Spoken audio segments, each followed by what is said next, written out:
Yes, may hapon sa tanan, mga brothers and sisters, no. So ay pagkauna-unta nga i-flex i-video ang atong sealer nga nag-abot sa ilahang orange nga van.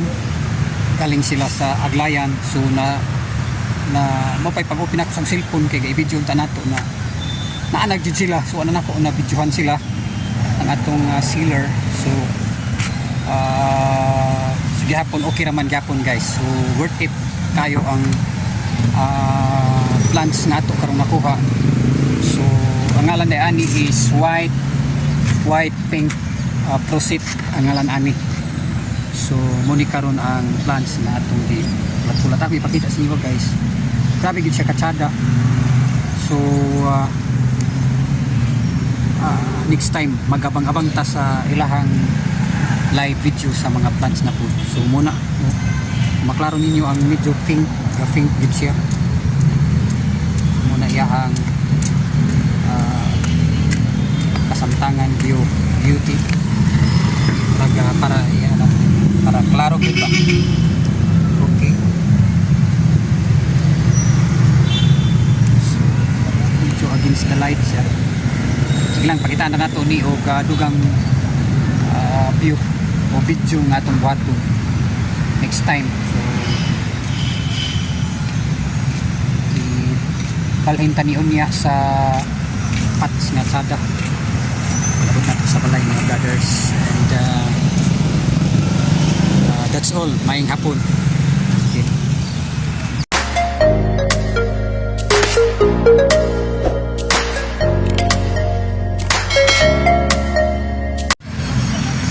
So muna to kaginawa na gid ko kay nakuha na gid nako akong gimain ganina sa live sealing sa pinakadako nga live sealing sa plants sa tibuok Visayas. So muna akong i-order.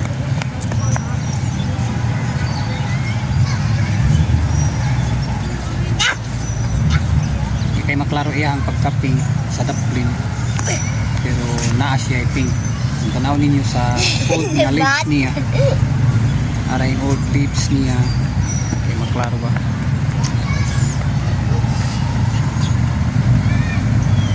Kay maklaro pero sa personal maklaro nimo ang pagka-pinkish aring atong plants karon. So nangyawat nga din ani siya mo reverse. So kung atong pihapon ang atong mga unfold sa balay, dagan-dagan na po daya, pero sige lang ato ning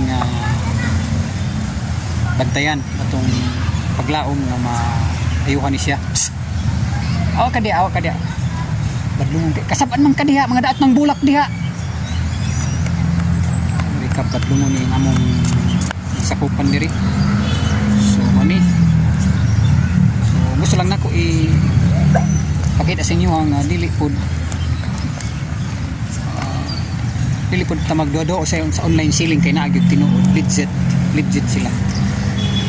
So tungod kay ang nag live selling ganina sa akong pag-adto dito pagkadto nako dito sa usa sa garden nagigikanan sa atong gipalit na bulak.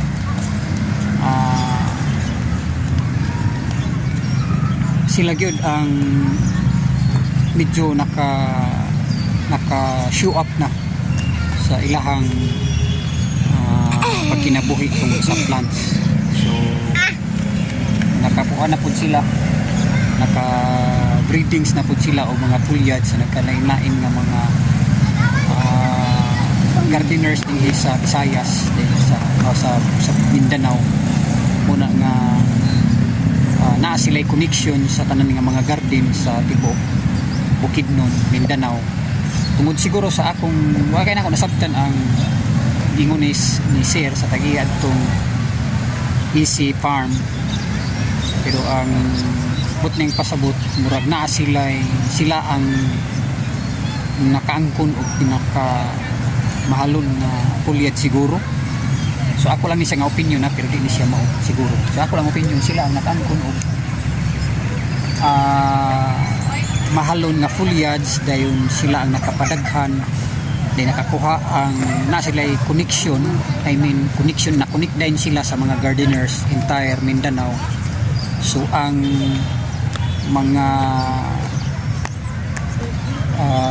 seeds baga breedings nga foliage nga premium o kada nga foliage gikan jud sa ila. So muna nga nagdaghan. So mauna nga ang akong pagtuo, mauna nga every gardeners dihi sa Mindanao nagka-visit sila sa every garden diri sa Mindanao o na sila'y rights nga mo sealing sa mga bulak o like for example katong video nga akong gisulod ang laboratory ni Sir. So ang mga first class sa mga seedlings nga gikan sa ilahang mga unfold ginapilian na siya kay ang mga seedlings ila agwaon ato nila. So katong nagalive. So muna